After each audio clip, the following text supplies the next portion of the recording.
Happy Friday, America. Hope the week has been treating you fantastic. April is cruising along. It's springtime. It's one of my favorite time of the year. Getting outdoors, having some fun. And we're about to have some fun right here on the Discussion Combustion Production YouTube channel. My name is Kevin Batstone. That's the Fricashin playing us in and playing us out every single week, rocking the jams. And it's time to get things rolling with a little bit of history with my good buddy sitting across the table, Arthur, the Attack 5 Rawe. Oh, yeah. You better come up with a big goal, and then you break that bitch down into 5 tangible goals you could do every day. I believe in you out there, and today in history, this is what we got. So I had to bring it in with this crucial moment. 1775, the American Revolution begins. It's a big day. In Lexington, Massachusetts. The shot heard around the world is what they quote that. Takes place later that day in Concord. What a huge event, and I had to bring that one up for Happy Friday, America. Man, that's taking it back to the roots, and we all know what happened 1 year after that, of course, little 1776. It's wild, man. Birth of America. I feel blessed to be alive right now. Moving a little bit forward, 1852, California's Historical Society is founded. Wow. So what does a historical society do? Like, I didn't do any research on that, but... Lori, why don't you clarify that for us on the Historical Society? Of course, it was founded in 1852, though, so I mean... Yeah. That's still quite a ways back. They're probably, I don't think the Civil War didn't start yet. No. At 1852. No, Well, keeping it moving forward again with President Herbert Hoover...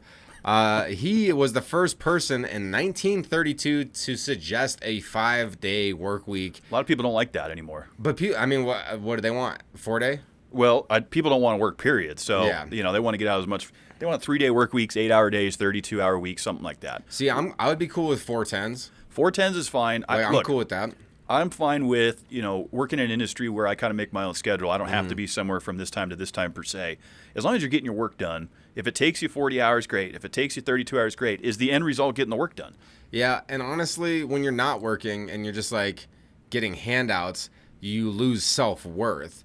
There was a would you rather that didn't make it that I was thinking about today, and it was like, would you rather get $3,000 a month, not have to work, or would you rather make like over $10K a month, but work 9-hour days? And I would opt into making the more money and earning it, opposed to just collecting handouts. Free checks. Yeah. I bet you a lot of people would take the handouts. I mean, but there's no self-worth there. There's no self-worth, Nope. So, I do. Big day in history. I do agree with, going to 5-day work weeks. People need some days off. People need their time to recover. And that is true. So we got kind of going a little bit darker now into 1971. Charles Manson sentenced to life in prison for the murder of Sharon Tate. Wow. I know you got into all the Charles Manson. Like, which one was the Netflix one that came out? I didn't watch any of that. Was the Netflix one with, like, the Dahmer? Oh, didn't you watch the Dahmer one? I watched the Dahmer, yeah, but that's not Charles Manson. They didn't come out with a Charles Manson one, did they? I don't think so. There's probably other series and programs that have covered it, but I know a lot of people like to go to like the location and they go visit it as like a tourist place. Yeah, like why would you want to go celebrate where people are getting murdered? It's kind of odd to me, but it's the same reason people would go to Milwaukee to see where Jeffrey Dahmer lived, which I don't believe even exists anymore. I think they tore it down. Yeah, I mean, for good reason. And then moving to 1982, Sally Ride is named the first American woman astronaut. That's pretty cool. Great job, Sally. That's pretty cool. Yeah, Krista McAuliffe was one of the first few females, and she was from my home state of New Hampshire.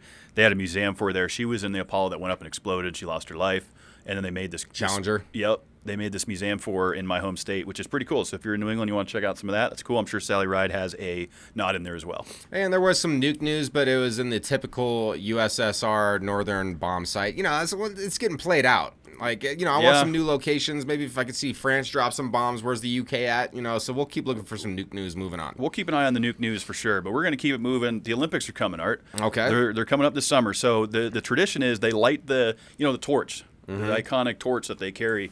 That's like in the logo, and it's epic and it's historic. I mean, this goes back to the Olympic Games, 770 BC. Wow. Okay, a long time ago they've been starting these games. They used to do these games naked. They do a lot of these Olympic Games in the nude. Obviously, we don't really do that anymore. So the torch was lit in Greece, and they're going to be carrying it all the way to Paris, which is a pretty good hike. It's 3,100 miles. Wow. But it's part of the journey. It's on the way. They left this past Tuesday. It's going to be there in time for the Olympics on July 26th. So the Olympics are in Paris. Yes. Okay. But the birthplace is Greece, so they light the torch there and they're carrying it to the games. So they don't do this every 4 years. They don't do like this specific torch run. Because the Olympics are like maybe in Japan or like a different place. The Summer Olympics. I'm trying to remember where they were 4 years ago. Oh, they were in Korea, I believe. I believe, if I remember. So do they do this on when it's not being hosted in Paris or like in Europe?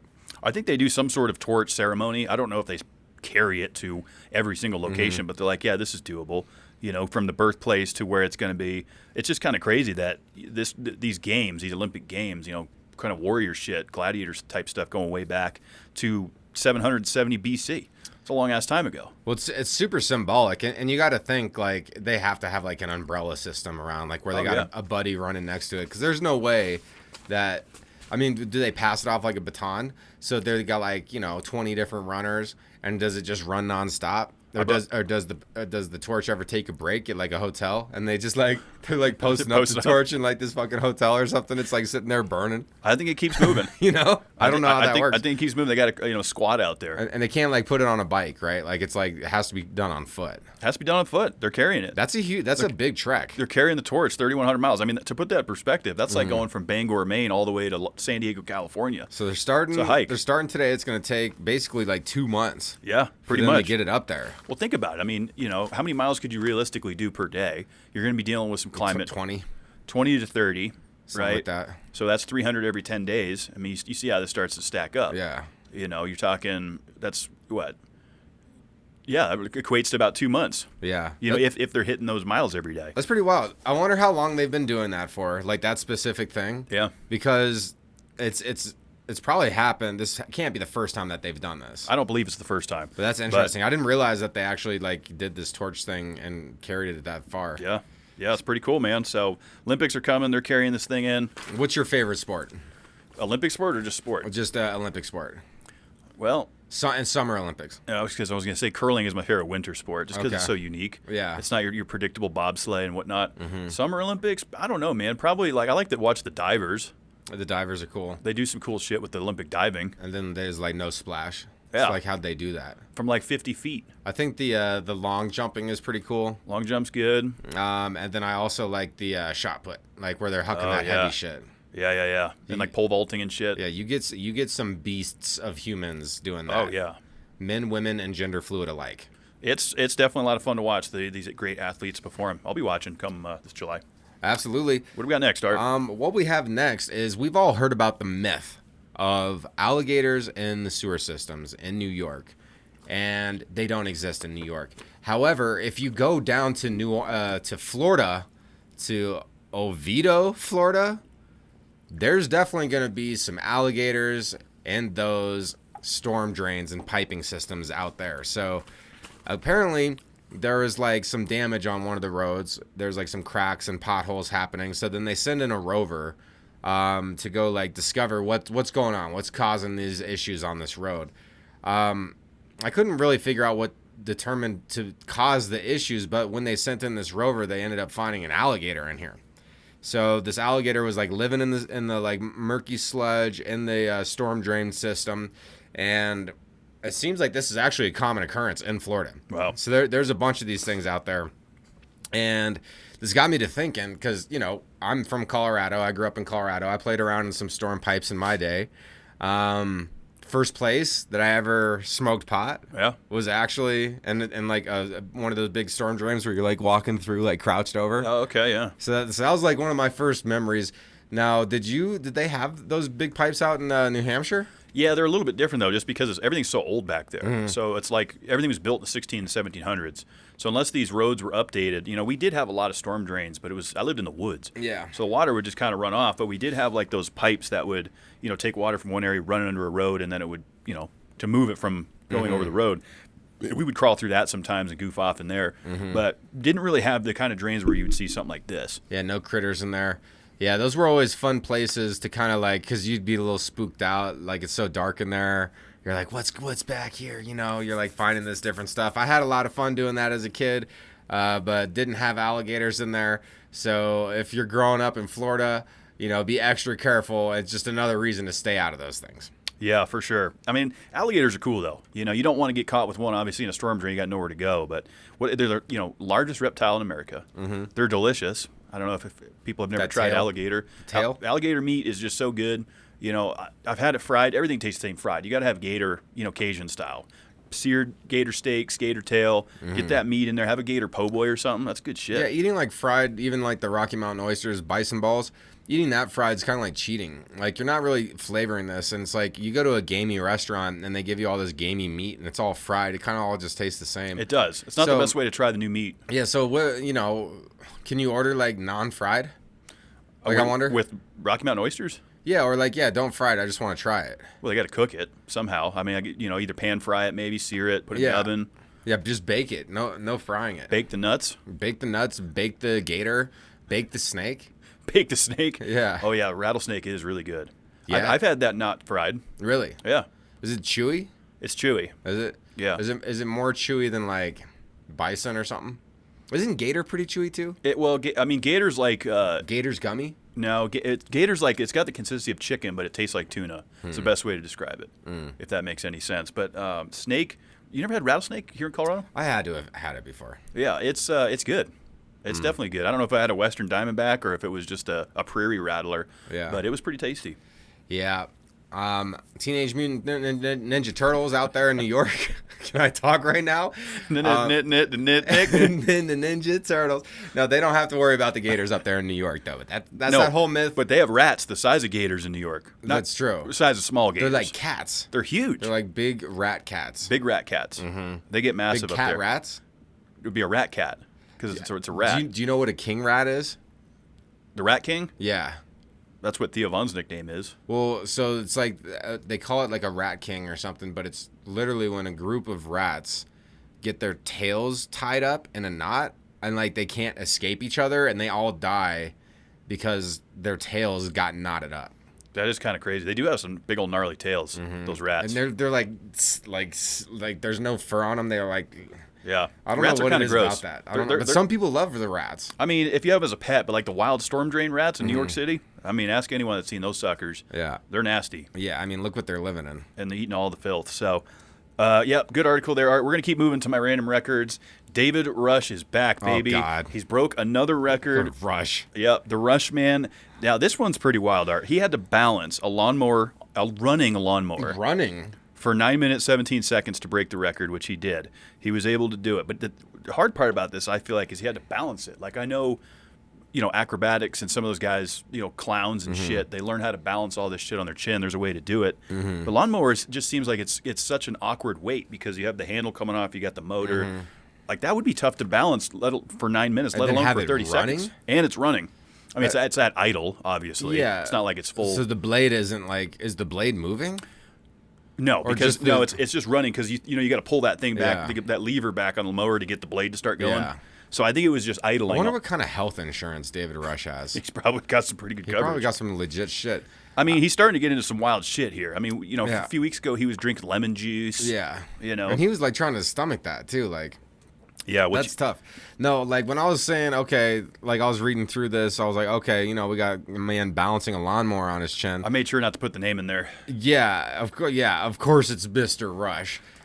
Maybe we get him on Discussion Combustion here eventually. Hey, we should reach out for him. But that's definitely a good one, and I don't even think I could balance balloon on my fucking chin for 5 minutes. Lawnmowers are heavy. You think. Obviously, it's not carrying grass around or anything in it, but I mean, these things probably weigh, I would say about 60, 75 pounds total. Yeah, over 50 for sure. Yeah. So pretty cool. David Rush out there crushing records. He's getting close. I think he's only 15 away from having the most world records in the world. Wow. That's what he's chasing now. He's at 165 now. I think we've covered about his last 10 or 15. And so he's chasing down Silvio Saba, who currently holds 180 titles. Now, is Silvio Saba, how come we've never seen anything pop up for them? I don't think he's breaking records They're not anymore. doing it anymore. I think he's like, I'm done. And now, David Rush is creeping up on him. He might have to start getting back out there. Damn. I wonder if David Rush is now the number 2, or if there's somebody that is closer to number 2. No, I believe he's the number 2. Wow. So he's 15 more to go. He's doing about one a month, I would say. Yeah. So he'll have it by this time next year or a little bit after. You know, just like the Great American Beer Festival, I don't mind hearing about David Rush a lot of times on this show. That's not the last time you're going to hear about David Rush on Happy Friday America. It is not. He is an Idaho man. He's a solid lad. Congrats, David Rush. You got 15 to go. Keep it going, man. Keep it going. What we got next is we have the recap for last week's Would You Rather. We sure do, guys. So last week, Art had this convoluted Would You Rather that I tried to make a little bit more simple. I went in there and rewrote it. I wrote it out for you. Yeah, so basically, it came down to Would you rather living in the Harry Potter or the Lord of the Rings universe at its worst state? Yes. Which one would you choose? Yes. Okay. And you chose I Harry went Potter. Harry Potter. You went Lord of the Rings. 67% of America on our Twitter X agree with me. They're going Harry Potter. They're going Harry Potter. 33% are Everybody going wants the wand, a gibbity bibbity boo. What's that game that they play in Harry Potter? There's like a game. Quibbage. Mm-hmm. I was going to say Quiplash, but that's the checkbox game. It sounds very similar. It does.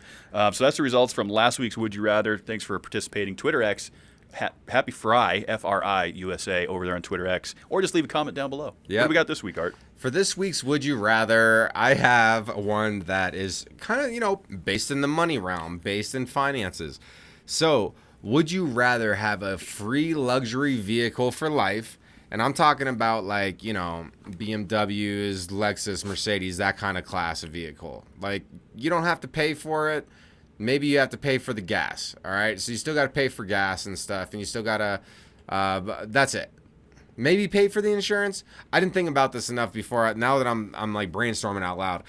Regardless, you get a free luxury vehicle for life. That's huge, though. You're saving a massive amount of money on no car payment. No car payment. Yeah. Or would you rather get free food for life? This is a good one for sure. For me, I'm going to go food right off the bat. You're going to go free food? Yeah, just because you look at inflation, you look at how expensive food is and is going to continue to get. When you do your budget at monthly, look how much money you spend on food. It's a lot. And that's on a budget. Hundreds. So if I had free food for life, I mean, there's no parameters on that. I'm getting filet mignon. I'm getting scallops. I'm getting TSM. I'm getting that top shelf mustard. I'm not getting that Kroger brand. Yeah. So free food for life for me because I'm getting all the hitters. Okay. That makes sense. And I think that one is going to be extremely popular. Just where I'm at right now, today, I'm picking the car. Yeah, that's fair. I'm picking a dope car that's like super. Honestly, it's a Lexus GS 350 is what I'm getting. Nice pick. Yeah, like that nice sedan, luxury sedan. Because here's the thing: is I'm on this. I want to lose some more weight coming up here, and if I had the free food for life, like I'm gonna be going hard on that. You still got to eat though. Still got to eat, but I want to eat less, and so I'm taking a car. That's a good one. I'm taking a luxury car. What are you gonna pick out there? Are you taking a luxury car? Free luxury car for life or free food, luxury food for life? Yeah. Is luxury food a thing? Yeah, I would say luxury food is kind of like what I was saying, like high-end meals, 5-star. Isn't there another word for it, though? High-end food? Fancy food? Fancy food. That sounds better. Fancy food. Fancy food sounds better. Fancy car, fancy food, fancy life. Mm-hmm. Fair. Some people like the fancy. I like the okay. All right, so we're moving on here. This is kind of a crazy story. Talk about trusting your intuition. So there was a New Jersey toll worker, because, back east where I'm from, tolls are still a big thing. Mm-hmm. Like where they have toll collectors. Yeah. Right? Now it's more, you tap your phone to pay. You're not necessarily throwing quarters in the old bucket. Like I grew up on the Mass Pike and the hooks at toll in New Hampshire. You would come to a stop and you would throw the quarters into the bucket and then the arm would go up. That's still a thing back east. So this is kind of fun. It is kind of fun. Out here, you have an easy pass on your windshield, which is nice. You don't have to stop, right? And then you get a bill later. In any case, they're doing it old school in New Jersey. And a woman who was, really quite punctual, always made it to work, never called out, really took her job seriously as a New Jersey toll worker, was working her way up, had a very gut intuitive feeling that said, don't go into work today. Something bad might happen. Mm-hmm. And so she didn't. She called in. She said, I'm not coming in today. She goes, my intuition's telling me I'm going to get into an accident or something bad's going to happen. And sure enough, that night she called out at 4 a.m., a garbage truck plowed into, absolutely destroyed, debris everywhere, completely destroyed the booth that she would have been working in that night. Oh, really? Yep. Never missed a day of work, calls out because her intuition said something bad's going to happen, garbage truck plows into it. You have to listen to your intuition. Like sometimes it tells you things and you're like, I'm going to ignore that. You should be listening to this shit. And here's the thing is maybe that's a coincidence or maybe all humans truly do have a sixth sense. Yeah, that's possible. And we can actually perceive this life at a much more detailed level than we think we can, or than society has led us to believe. Yeah. No, you got to listen to it. And obviously the story went viral enough to make the NBC New York page. So just scroll down and read the whole article because she gives a little bit of an interview. Jessica Daly is her name. She, of course, says she believes 100% that God was looking out for her. Some people call it God. Some people call it intuition. Whatever the case may be, she followed it, didn't go into work, saved her life. Pretty amazing. That is pretty amazing. And yeah, just imagine if everybody was acting on that kind of stuff. Pretty crazy, man. You know, what was this driver doing? You know, were they like drinking? Were they grab too many? You know, maybe it was like a garbage truck for Tony Soprano and they were doing too much cocaine. You know, it could be. It could be. 25-year anniversary of Tony Soprano. You know, those garbage trucks out there. Be careful now. Be careful. I'm getting into The Sopranos for the very first time. Kevin's a seasoned vet in it, so... It's my favorite show of all time. Be prepared for the references here. I look forward to it. And another one of your very favorite things is Terminator. I do love the Terminator, and I love Boston. So, you know, two cool things that coming up here. So Boston Dynamics unveils the new Atlas robot for commercial use. This thing is uncanny. The 40-second video I watched of it getting up was a little creepy. This thing is you know, humanoid, but definitely not human. So what they're saying is that they like partnered with Hyundai, who is on the forefront for car manufacturing capabilities. Boston Dynamics has made some of the most advanced robots. They're already in use by police forces, by the military, all this other stuff. And there's actually the last hydraulic Atlas, HD Atlas, is already working in like manufacturing yards and warehouses and all this other stuff. But the new electric Atlas, which is the one that they just released, has different grip options, is even stronger, has more flexibility, and is more dynamic. You know, you see these things getting up and moving around. Like, it depends. Like, if they manufactured a lot of them to where they could outnumber humans. Because here's the thing. They want to sell these for commercial use. And they even say here at the very end that they are expected to go... They're supposed to help out to meet everybody's different customer needs. And that means, like, even in households. Yeah. Like, so they want these things in factories, police work, and households. And just imagine everybody's buying these robots. Yeah. And then it's like the Terminator come true. And, of course, on X/Twitter, they're all blowing up about this on there. Well, I mean, so Boston Dynamics has been the leading name in these robotic devices for the last 15 years. You know, I've been following them a long time, and they put out these videos. They made like the one that kind of operates like a dog. It's on like 4 legs, and it can open the door for his buddy. And then they built the one that can jump to different platforms while, you know, holding a box, right? So the idea is they're trying to manufacture these things to be able to replace like factory workers. You know, a lot of these warehouses are already robotic to where they can move product and palletize it without human involvement. So, you know, these things, that's what they're trying to sell it as, right? You're going to have like an order picker at warehouse. The robot goes and grabs it. He brings it over, packs it, puts it in, right? That's the idea of the commercial aspect of it. But here's the thing. With AI, with these robots that are being developed, Cyberdyne Systems and Skynet, it exists. There's no question. And it's here. And this is definitely a gateway to that. Right, the AI is here. You know, Skynet, as they call it in Terminator. This is my interpretation of it: is artificial intelligence and these robots. Now, when this robot can think for itself and adapt to learn to its environment, because they're training it like when it falls over, it can get back up. If something's thrown at it, it can defend itself. If this thing can self-teach, we're screwed. Yeah, and we're screwed if there's a large number of them. Oh, yeah. Because here's the thing. How are you going to take that thing out? If there's just like a couple hundred of them, like, right, we'll be good. But if they are able to self-produce, and just like in that Will Smith movie, AI or whatever. Oh, iRobot? iRobot. That was a good movie. And then they start, like, the robots start making more robots and shit. Yep. Like that, you know. I would say we're probably 50 years away from that, maybe more, before like robots can produce more robots of themselves. Yeah, like why would we allow that technology, which we know AI can process everything faster than our brains? Like, why would we allow that technology to? So there has to be some laws about robots and AI and intermixing the two. Like, there has to be some kind of laws about this, or is it just the Wild West because it's all so new that like legislators don't even know what to do with it? I think it's still too new, and you know, it is. We've seen like in 15 years, That took a long time for it to be able to stand up on its own and react and move and carry things. It's going to be a slow burn, but we're getting close, and I think that's what's concerning. So, depending on what they're going to be used for and how, because one of these is going to manufacture. It's a matter of time. Computers blow up, they malfunction, it's going to happen. Something's going to go sideways, and depending on the severity of that, I think is when legislators will have to step in and say, okay, this thing, you can limit its movement or its mobility, or it can only walk this far. Something's going to have to give if it goes sideways, I think.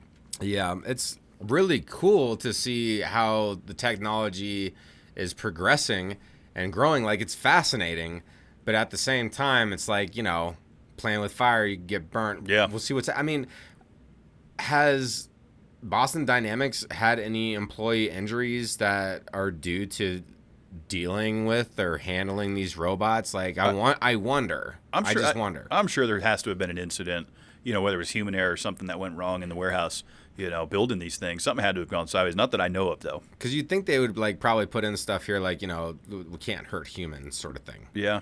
It's against the programming. Yeah, I don't know. It's man. crazy that we're talking about this. Yeah, well, yeah. Just the fact that this is even an actual conversation. It's crazy when you look at the Terminator and you go back and watch James Cameron's brilliance, which we talked about in Discussion Combustion last night. He basically said in 2024, in the beginning, it's like showing Los Angeles. Now, yeah, we're not quite to that scene, but James Cameron's way ahead of his time. He was predicting the rise of these machines and all this stuff happening. And no, we're not sitting here saying that Boston Dynamics is creating Terminators, Cyberdyne Systems Model 101. We're just saying where could it go from here? There's going to be some evil at some point that comes from it.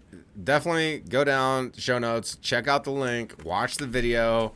Shit's wild. It's pretty crazy. That shit's wild. It's really wild. I'll tell you something else that's wild. The circus was in town at Butte, Montana earlier this week. Okay. And their big old elephant, their circus elephant, got away from the circus grounds and was roaming the streets like a wild man. There's a video.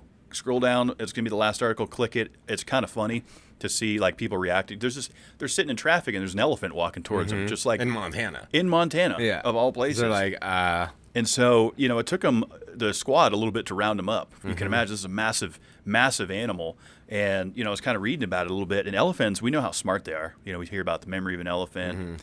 And they can detect when the elephant knew he was in the wrong. He knew he was away from where he was supposed to be. But he knew once the people around him that he trusted from the circus, he calmed down, or she, I don't know what gender this elephant was, but they learn crucial social behaviors from their mothers and other relatives when they're young, and they create these emotional bonds. So they were able to, the elephant was like, okay, I know I fucked up, I'm going to follow these guys back. But there's some crazy footage if you watch on this article of this elephant roaming the streets. It's like walking through a McDonald's parking lot, and it's pretty funny. It's kind of moseying around. Yeah. I picture that elephant, because in society, that's not a natural environment. For elephants. So it's probably really curious. They're meant to be out in the safari. Yeah, it's probably super curious. It's like walking around. It's like, what is this? What is that? So I'd like to picture that this elephant was in a joyous childhood state of a discovery and finding all these new things. It probably was, and I'm on the fence. I love zoos, and I'm not a huge fan of animal in captivity. I say this especially SeaWorld with the orcas. Yeah, no, I don't like all that. That's not cool. I own a fish tank. I'm giving my cichlids a pretty good life. I mean, yeah, that's still captivity, but they're making new life in there. They're making new life. They're making new life. So, I'm kind of on the fence about circus animals. You're dragging these animals around the country in these trailers to perform. I just don't know. I mean, I'm sure that they're treating these animals okay, but I'm not sure how I stand about dragging these animals all over the country for entertainment purposes. They're not really living the life that they should. Yeah, and then it's is the life better, or is it, that's a tough one, because people want to human morals, but then we can treat animals differently than we treat humans, right. And there's all these different moral grounds, and of course there's people on this side and then people on that side that say the opposite, and it's just I feel if the people in the circus respect these animals and the animals are treated well and they're loved and cared for, then I don't really have a problem with it. But if there's abuse and all this other stuff, and you're controlling the animal in negative ways, then obviously just if someone's beating their dog at home, right. What are we saying? Dogs don't have good lives because they have to live in a home. So dogs do love their lives and they do have good lives. So I think an elephant could potentially really enjoy a circus life as long as it's with the right people. Yeah, if it's being taken care of, I agree with that. So there's some conditions there. Yeah. To where I agree with it, but at the same time, I'm like, does this animal belong there? Yeah, I mean, it's I could see your point. Well, sure, of course, and PETA is of course making a big argument against it, saying that these animals don't have any right being dragged around and being used for entertainment purposes, which I'm 50-50 on. If we can give the animal a good life, that's great. It was probably going to get shipped off to a zoo or be euthanized in other situations. I'm not really sure how it works. I'm not an expert in circus animals, but I don't know if I would attend a circus again. Yeah, it's been a long time since I've been to one, and it's one of those things you do it a couple times. It's like I've done. It's for the kids. Yeah. If you're like 10 or 11, you get yourself some cotton candy. You go watch the guys swing around in the ring of fire, and then the elephant comes out, and it's fun for kids, I guess. I wasn't a big fan of clowns though, so circus wasn't my jam. Yeah, no, the clowns are, I hope they're okay. Yeah, they're most of them are alcoholics, so we're thinking of you. Yeah, but we're thinking about you guys. But. Yep. Thinking about moving on to this weekend, epic shit to do on this 420 weekend. Of course, there's a lot happening. We got Coachella. Of course, we talked about that last week, but it's weekend too. It's going on. Indo, California. Be there, listen to the music. It's popping off. Oh, yeah, Coachella, huge festival out there. People are probably drinking too much, probably doing too many psychedelics and having way too much fun. Designer drugs. Yeah, they're having a good time out there at Coachella. If you're down in Biloxi, Mississippi, and you're done, you've been at the casino all day and you're like, man, I want to go see some music. The Crawfish Music Festival is going on. You're going to get some delicious eats. Guarantee there's going to be some Gator Po' Boys there and some terrific music. Absolutely. And the Fricashinas are playing in the 420 Fest here in Denver, so you got to check that out. 420 festivals all around the country this weekend. Back in the day when marijuana first got legal, you were there with me with Mr. M. Trim, and we had quite a blast. Our cached bowl actually made it onto the news. It did, didn't it? It did. That's right. There was like a news person that came by and like, oh, can we take a picture? And we had just finished smoking all of it, so like the fresh green was all burnt to a crisp. And they're like taking a picture of it, and they like put our cached ass looking bowl on the news. I forgot about that. Yeah. So this was before 2014 though, when it went recreational legal. We were at the 420 Fest when I think it was like 2011 is when that was. If I had to guess, everyone goes down to the Capitol building right there in the big field and gathers for a 420 Fest. That's fun to celebrate. I mean, it's legal now, so I don't really know what the festival is really celebrating, but it's like the same thing as any other drinking holiday. Bob Marley, man. Oh yeah, no, I get it. I get it. Have fun with it. Be safe with it. Don't smoke too much, I guess, is the old saying. Don't get too stoned. Make silly decisions. Don't eat too much. Yeah, I feel like that's the biggest outcome that you get from, like, if you have a stoner event compared to, like, okay, so at the Great American Beer Festival, everyone's just drunk and eating popcorn. Yeah, everyone's just super wasted, really making dumb decisions. And then, like, I feel like you don't get as many dumb decision makers when it's marijuana. Everyone's a little bit more chill. Like you're not going to, like, get so high off weed that you want to like headbutt a door until you break the door off the frame. No, but if you're drinking a bottle of liquor, then that might happen. But you have a higher chance of happening on booze for sure. Yes. It creates for a lot more rowdiness. And I'll tell you where it's going to be rowdy this weekend. It's NASCAR's biggest party in America, Talladega, Alabama.